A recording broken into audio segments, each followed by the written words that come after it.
My name is Trish Ware, and I am obsessed with all things pregnancy and birth, and helping you to navigate both the practical and the magical seasons of this journey called motherhood.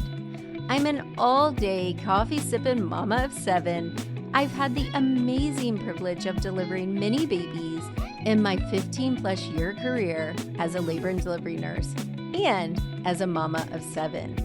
I'm here to help you take the guesswork out of childbirth so you can make the choices that are right for you and your baby. Quick note, this podcast is for educational purposes only and does not replace your medical advice. Check out our full disclaimer at the bottom of the show notes. Hello, everyone. I am so excited about today's episode, and I know I say that all the time, but today's episode is a little different than anything that we have ever done. We have a guest who has something so unique. Honestly, I don't know, Joel. I don't know that I've even heard of this anywhere. So Joel Austin from Daddy University is here with us, and he is a postpartum doula. And I'm just going to let you tell everyone what you do. My name is Joel Austin. I'm president and CEO of Daddy University Incorporated. We are a male parenting education company founded in 2004, and we help fathers become better fathers. And one of our initiatives and our programs is the Doulas for Dads program. And I am a certified postpartum doula. We specifically work with couples, and we enjoy our work every single day. So if you follow me or you know me, Joel, I'm very blunt, and I'm going to ask you questions that I know because inside my membership and with my students, we meet every week and we talk about the real stuff. So I'm going to ask you questions that I really want to know. Okay? Yes, let's get it. Okay, good. So first of all, what made you decide that you wanted to be a postpartum doula? I was attending the maternal health conferences to gain more information. I was attending the Black Maternal Health conferences. I was attending the breastfeeding conference, and I'm also on the Alliance, the Delaware County Alliance for Breastfeeding. And I started to realize a trend, and the trend was they talk about some of the issues, talk about some of the problems. And I realized from my standpoint and from other new dads and other dads' standpoint, I was a solution to that. I was a solution to a lot of things. I was a solution to bringing comfort. I was the solution. And I also felt a little upset, Trish, that you didn't involve me as a solution or as a medicine or as a part of the cure, that I still was in a room and still present in a room and invisible in the room at the same time. I was approached to become a postpartum doula, and I did. And then I wrote a grant to a maternal health organization.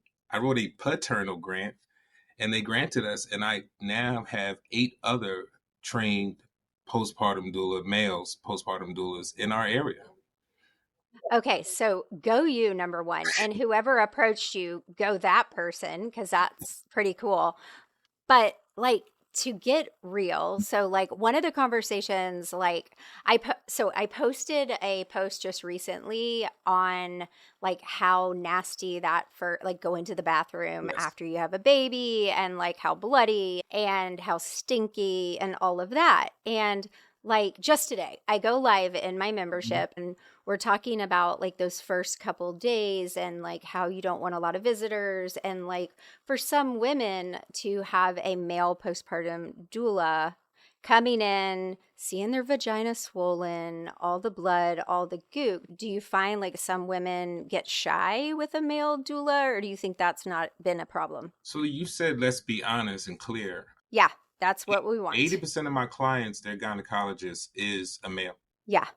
So let's just want people like, oh my God, yeah, you go see the doctor twice a month. So that's not an oddity. And some of the best OBGYNs are, you try to get in to see the male. So secondly, So touche on that, but still, it's a little different than having a good-looking guy coming into your house, squatting in front of your toilet. I'm postpartum also, so I don't get into the birth. I'm postpartum also. But before we even get started, there's trust factors. I know what I'm talking about. I'm trained. I'm not only Yeah. trained, I'm certified. The other thing is that I try to separate, and what we're going to have to do is separate gender from position.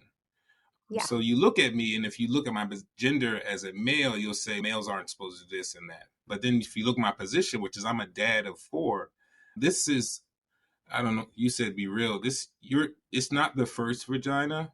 I've had Yeah. 4 babies. Those are not the first time I saw someone breastfeed. So it's not an arousal thing for me. It's more of a Yeah. miracle for me. And I'm just so you know, I've worked with a lot of male labor and delivery nurses, and I know, like, you see a boob, you've seen a boob. When you work, it becomes your work. Yes. So I'm not saying it in a way. I'm just Yeah. talking for my moms. I know what my girls think, and so I'm asking what I know my girls are going to be thinking. If that is any negative, what the positives that come out of it are even greater, because what you end up having is a spouse or partner. People will trade it off in a heartbeat to have a supportive spouse or supportive partner or supportive new dad. That's something you'd be like, oh, he's a male, but then on the other hand, my meals are prepped and I get a chance to take a bath. The trade-off is amazing. Yeah. And I just wanted to get that out there because I want that out there. Like one of the my first guests on the podcast was AJ, and he is a labor nurse and he's incredible. And I love that he got so sick of people asking him on social media, like they just bring up like, you're a labor and delivery nurse, and you're right. So that's why I wanted to get that done so that it's out, because you're right. It's not about male or female. And now, granted, we're going to go that we do a lot more than the OB does as far as actual hands-on care, whether it's a doula or a labor nurse or whatever. So that's that. But I wanted to get that out there because I don't want someone listening to this and not hearing what you really have to say. And I found that when you're throwing Yeah. up, you don't care. Yeah, you don't care. You want someone to take care of you. And when you have hemorrhoids and you can't get a solution to how bad that hurts, you don't care who helps solve the problem. So, yes. So, I love that you did that, because what we need is women to be taken care of in the postpartum period. Yes. Because I'm in a weird zone right now as a labor and delivery nurse. So if you being in this space, you probably know this, but labor and delivery and postpartum are almost like oil and water in the hospital. So like when I'm working in labor and delivery in the past and I get floated to postpartum, I'm like, ugh. I want to work in labor and delivery. That's where I want to be. I don't want to go to postpartum. So I haven't spent a significant time in postpartum except for with my own, which I have 7 children. But during that time, I was alone because we as women you don't spend a lot of time with other women when you're in your own postpartum journey. It's very lonely. Labor Nurse Mama, we have opened up a postpartum membership. And it was by default because I missed my pregnant mamas because we do a weekly hangout. So we opened up this postpartum side of it, and it has been the most beautiful surprise. But it's also been an eye opener for me because there is a huge gap in our care in this country. And there are really lonely women out there who are not being cared for. So I want to hear from what are you like as a postpartum doula, because I don't think that a lot of people know that's available. I don't think they do yet. We are only since 2020. Our doulas have been working in the industry, and then we only work with couples. So when I go to visit somebody, I'm visiting both. I speak the language. I'm bilingual. I speak maternal language, and I also speak paternal language. I'm able to explain what nesting looks like for mom while she's doing this, and what nesting looks like for dad. Dads do nest. It looks totally different though. They look psychotic. But you need to know what it looks like and know that's why he's fixing the steps that have been broken for 20 years. And now he wants to fix the garage door because the baby has to come through the garage door one day. So it looks different. Then I also talk about postpartum depression and baby blues in moms, which is like 1 in 4. And then also postpartum depression and baby blues in dads, which is 1 in 10. So you need to know what it looks like because people aren't trying to leave you. Sometimes it's actually postpartum depression. They need to be evaluated. And hopefully this brings us, again, Trish, this is all about support. It's supporting you, it's supporting the mom, it's supporting the new dads. And our motto at Doulas for Dads is, I'm having a baby too. Not that I'm actually physically having one, but mentally I'm freaking out too. I'm nervous too. I don't know what's going to happen to her too. I don't know if the baby's going to be healthy too. I don't know nutrition too. Like, I don't know all these answers. And I leave this hospital with a baby, and either I'm going to know how to care for it, or I'm not knowing how to care for it. And that's where we need to change. So I want to rewind Okay. just a little. And because something you said just really hit me hard, because I spend so much time with the mom.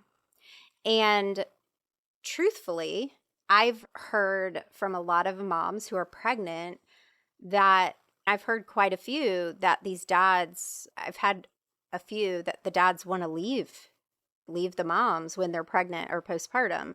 So you're saying that could be a sign of Either depression. baby blues or postpartum depression. Absolutely. It's 1 in 10. Interesting. That's so interesting because I just was talking to my husband because I hear it a bit. I do. With my birth classes, we hang out with our girls. We have a weekly coaching call. So I'm a little bit different than most birth classes. So I get to know these girls, like they're in my heart. And so I was just telling my husband again, I've heard this again. And I don't get it. Because my husband and I got married late in life. He's never had children. And I just don't understand. I was like, I don't either.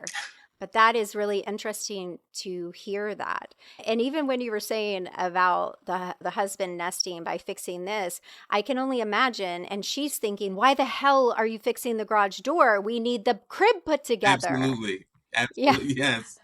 Because when we come home with the baby, if the garage door gets stuck, the baby will be stuck in the car. Like, I'm looking at all these scenarios, and you're like, but the crib. So the Yeah. language has to come in and say, all right, for us, crib first. Because here's the other thing. I'm thinking, why are we building a crib in the first trimester? We got 6 months. I can put that bad boy together with my tools in 5 minutes. But my job and other people's job is to say the crib lowers stress.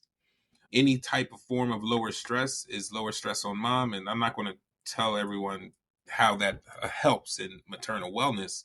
And if the crib does take 10 minutes with your drill, then the rest of the minutes can be used for the garage. So we just have to Mm. figure out through language, because now mom's upset. And I'm sorry, new mothers do not communicate well. I know they think they do, but their mind is saying, I said this. But then when it comes out, it's all like, you're a stupid garage.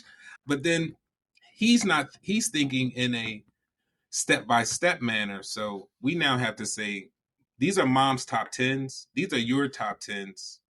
Let's finish her first five first, then you can do yours. Let's do her next five, and then she's going to be all right. Or either let's knock out her whole 10, and you're free to make sure that the carburetor on the car is running correctly, because you need to make Yeah. sure there's air in all tires, because God forbid a flat tire comes when I bring my baby home. The answer to all the questions for his erratic behavior is, I'm thinking about when I bring the baby home. I love that. It could be And I, top. It could be something. It could be window, because the baby needs to see out the window, and that's what it looks like. yeah, I love that. And that's something that you can do that not a lot of people can do is bridge that gap. We become be able to communicate both sides, and then also Yeah. communicate medically, not medically, but talk about what some things could happen and what your role is in jumping into that. All of my dads cannot birth. They are not able to have children, but I do put them in charge. They are now in charge of hospital visits. They are now in charge of OBGYN visits. They are the head in charge and the leader of nutrition for mom. We put them in these places of power to make sure there is support. There's nap time for mom. You are the leader of nap time. If your mother-in-law wants to keep coming over just for a kiss, you are in charge of regulating mom-in-law's visits, because that I could love be it. an So like issue. a guard dog. Security. Let's just call Yeah. it baby security, because we always have that one aunt. Yeah. It's always the one aunt. So yeah, put it in charge of this care. And the reality is they're in charge of care and they're in charge of support. One of the workshops we had in our community was called Accepting Imperfect Help. And that was it was such a good workshop. And for me, I have adult children down to 8.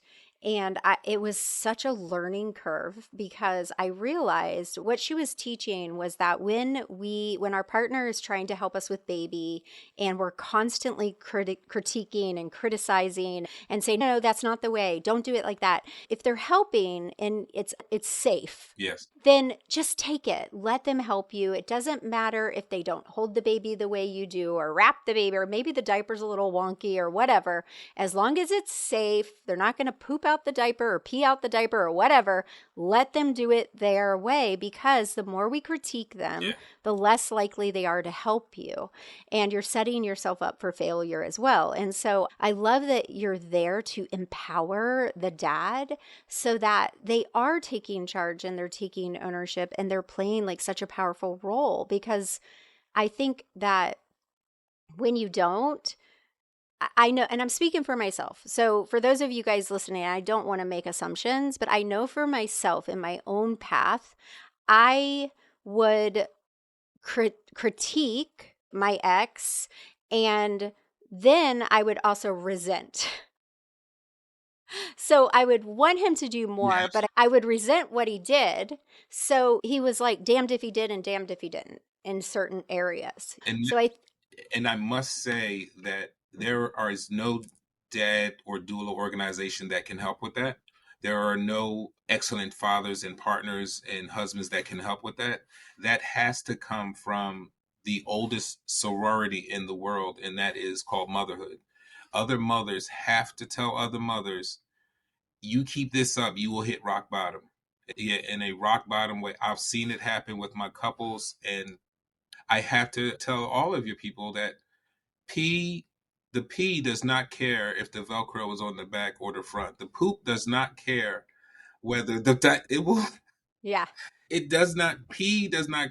Vomit does not critique. If I don't have it swaddled correctly, the baby will let you know whether it's swaddled correctly. yeah. Your child, the baby will also teach you, and that we do things a different way, not a worse way, but a different way. But only other mothers can come and let other mothers know, I've done it.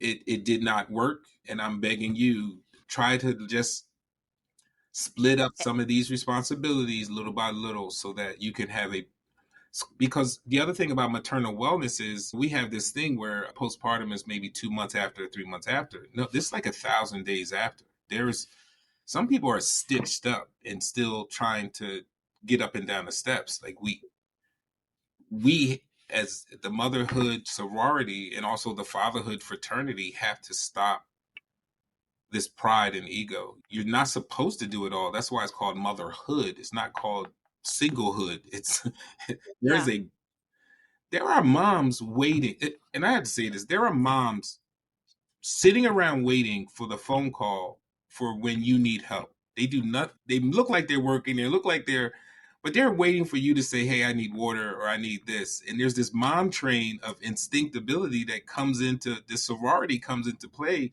You'll have a pile of food at your front door if you just snap your fingers, because we all been there and know. But that's a pride and ego thing, and only other mothers can help other mothers get off of that. And it hurts the inclusion and it hurts the teamwork.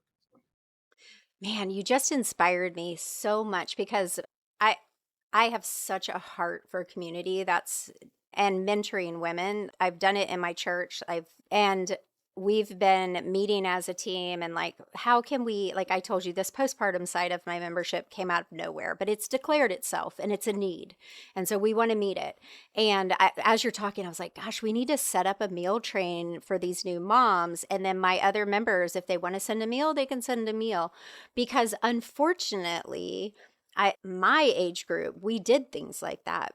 But this younger age group that are having children, they're living a very busy, isolated life. And there is not there's an online sense of community, but they don't have that same, oh, my group of like church group or this group, and oh, so and so had a baby. Who wants to bring the meals this week or who wants to do that? They don't have that the way we did. So it is a little bit different, but you're right. Like we need to come alongside each other and be, it would change a lot of aspects of our culture, We have it number a little one. better because your meal train right now can be $100 gift card to Uber Eats. Hmm. Yeah. It's still saying uh, you don't. It's still focused on the 1,000 days postpartum. Yeah. Postpartum is 1,000 days now to really get your body.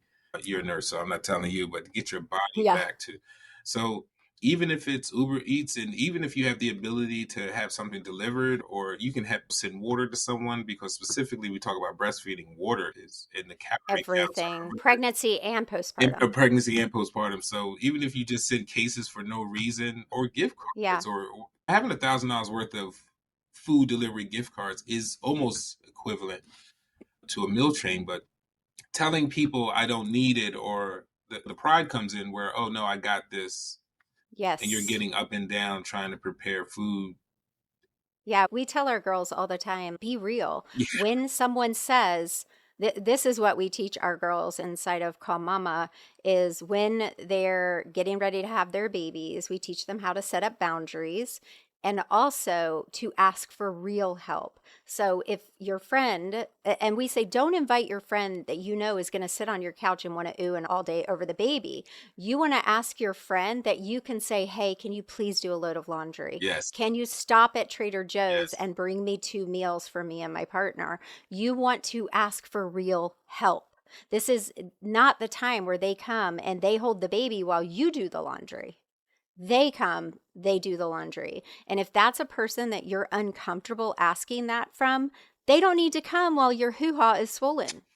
Like they're not the person to come to your house. Really. We are postpartum doulas, and that is our job. It's usually 3 hours a day to you already know, to get that meal prep and to teach that. The difference with doulas for dads is that when dad is there, we teach him that as well. So when we do leave, there's ongoing care for mom. If you have to be to work at 9 o'clock, then you have to switch your schedule to get up at 6. And then at 6 o'clock, all the food is in the freezer.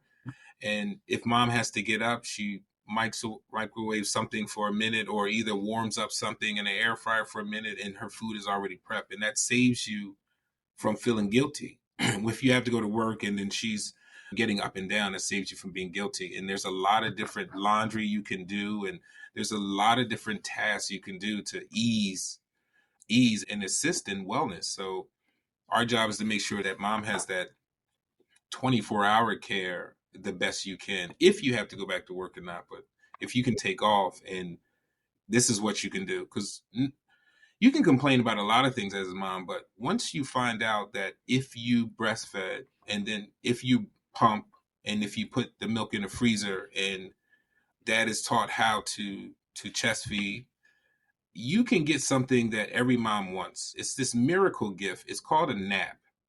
It is wonderful. It fits every size. You don't have to check. It is called a nap, and it is a wonderful gift. I'm not sure I know it. What is that? It's new.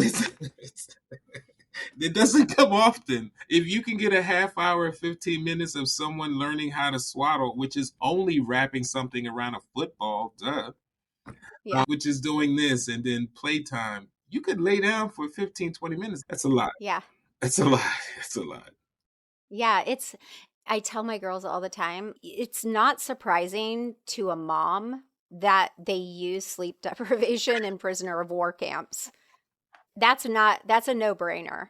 They could get anything out of anyone when when you have a toddler or a newborn. Like seriously. There's just nothing. Like I swear we talk on our postpartum hangout, we talk about sleep and breast milk, 99 and sex, 99% of the time. Those are our main topics most of the time.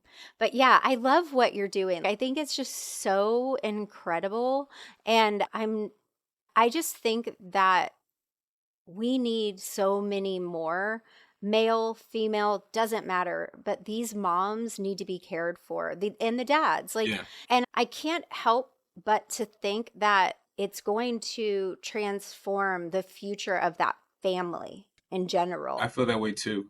I feel that we teach our dads, of course, to always keep complimenting mom on everything. Because a new mom, there's no person on this earth more nervous than a new mother. Or more nervous about everything. And there's no one more nervous than a new dad as well. He looks at the outside world and thinks, I'm ready to move. So we keep trying to get them to compliment each other. You're doing your best. You're doing your best. You're brand new at this. So I don't know where you get these expectations from that you're supposed Yeah. that you just Well, learned I that. know where. Yeah, From Instagram and other yes, moms, because there's so much mom shame. That's one of the first things when someone comes into my community is they have to agree to no mom shaming. In my community, if you want to breastfeed, you breastfeed. If you want to go unmedicated, you go there unmedicated. you If go. you want epidural, get an epidural. If you want to get induced, get induced. If you don't want to vaccinate, don't There vaccinate. you It's your choice. go. But there is not going to be mom shaming. And there is so much pressure on these new moms. And I was just about to ask you, I know the dads are nervous, but do you think they really care what other dads are saying like moms do? No, they don't care what other dads are saying because, unfortunately, and it's very unfortunate, you're absolutely right about mom pressure. Other moms pressure other moms. And then also, other moms have this classism with other moms. Other moms are like, I did not need an epidural. So I guess that puts you in some certain, which I think we really have to get into the fact that in this life, if for maternal health, the fact that you live through your birth and your child lived through your birth, you are a number one. That's number one because that does not happen for everybody.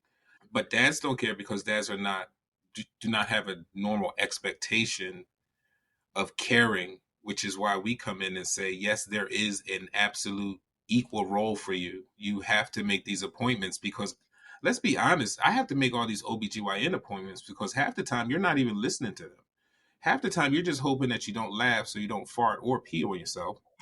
Um, so I, as the dad, I'm sitting there writing down information, writing down this, and then you sometimes come to me and be like, "What did she say or he say?" And I'm like, "Oh, Yeah. she said that we have to go for a walk, or you have to ask him." I don't know. I just go to the appointment and feel the way I feel. Yeah. What did he say? He said nothing in your vagina for 8 weeks. That's what he said. So we can be used as these as security, used as Yeah. a secretary, used as a nutritionist, used as support systems, used as a crying shoulder. Just all of those things, you rely on them to be able to trust that they can do this role. If my dads know who the starting quarterback is, what the starting quarterback did in high school, and so you have to trust that he knows the difference between a dark stool and a green stool. Like he can learn that if you ask him to. Most of my dads are wondering one question, and I have to tell all of you that all of my dads only have one question on their mind, and the question is, how can I help? I apologize, but half of your moms will tell them, I don't know. Our job is to come in and say, these are the ways you can help. I love that because I honestly was thinking we never know what to say. Because my husband asked me that now. And half the time, let's just say like I'm having a really bad day or I don't feel well, that is my go to answer because I really don't know myself how to ask for help. So I love that you're teaching them and practical steps. And the reply is, if you're not sure, would you like tea? Would you like water? Would you like, and go down your list of, Yeah. would you like Twinkies and cupcakes? Like you say, there's no shaming. Like, what did you, Yeah. would you like the Oreo cookies that I stashed in the, Yeah. what is it? And sometimes if you go down the list long enough, a mom or a new mom will point out something. Or there's times when I just want you to sit down and I'm going to lay on your lap and watch TV. That's it. I love that too. And one of the things that I have found that these new moms need is to talk about their birth, especially if they're not super happy with how it turned out and without anyone saying, at least, you're healthy and baby's healthy. And especially if, like you said, we hear, there's moms who are like, I didn't get an epidural. I didn't need epidural, but there's also the moms like, I didn't need to be a superhero and go unmedicated. Like you needed to do that. You know what I mean? It doesn't matter which way you go. There's always that person who makes you feel bad. And sometimes these moms just need to talk about it. They don't need advice. They don't need anybody to tell them. And I tell my husband this all the time because he feels like he needs to give me like the lowdown, like how to handle it. So I think I just love that aspect. So I'm super excited about you to coming into our community and teaching this workshop. Like now I know how to pump my girls up for this workshop and I know which direction. Like I really want you to come in and talk to them about how they can understand their husband's language and how to communicate to their husband what they need during that time, What you know? nesting looks like, Yeah. different ways to communicate. You have to let him know, like you said, and I'm so glad to talk to you. You have to let him know. Listen, I'm glad you put that diaper on. I didn't have to. Mm. If you want to switch it back, the Velcro around the front, you can. But to be honest with you, again, Pete doesn't care. And then encourage Who as much as you cares? can. Like, because Yeah. the reality in this world is that no one else in this world has the level of safety and protection and want for the betterment than your other partner. That's my legacy. That's my new daughter. That's my new son. And I'm trying my best. And to be honest with you, you're trying your best too, because you've had a baby 7 days ago. You're not a wizard. Yeah. There's no lightning strike that gives you the all-knowing knowledge of the mother gods. Like you're you are questioning yourself while I'm questioning myself. And sometimes it's just us two. It's not the social media, it's not the world, it's just me and you against the world with our new child. So rely on And me just, and laugh together and be scared yeah. together. And guess what? It's Yeah. okay to say, I have no clue what I am doing. And then for Yeah. mom to be like, I'm so glad you said that because I'm winging this. So we're going to wing it Yeah. together. Your swaddle is just as good as any swaddle I know. Yeah, I think that's good. And I loved that as well. And what was funny is my son edits my podcast. And while she was talking about accepting imperfect help, I think we as moms, a lot of times we do that to our children too. Like we nitpick, and that's how they learn to do chore. Obviously, we have to train them to do a good job, but it's still learning to accept imperfect help is a really good quality. It is. And then knowing that we learn from experience. Let's say you put the diaper on wrong and poop squeezes out all the sides. Cleaning that up, there's no better lesson. Especially if it's meconium. Yeah. You can't. You. There's nothing you need to say. Cleaning that up is. It will never happen again. Let's just Yes, say exactly. it will never happen again. You don't. No one needs to say anything while you're wiping that off your car seat. Exactly. We're good. We're good. The lesson has been taught. I am so glad that you came on here today. This has been such a good talk. I love it and I love what you're doing. I think it's so powerful and I think that you need to branch out Yes. all over. So, can you tell everyone where they can find you on the internet? And I know that you're in Philadelphia. Yes. But I travel. Okay, so give everybody all the information. We are at Daddy University INC on Facebook.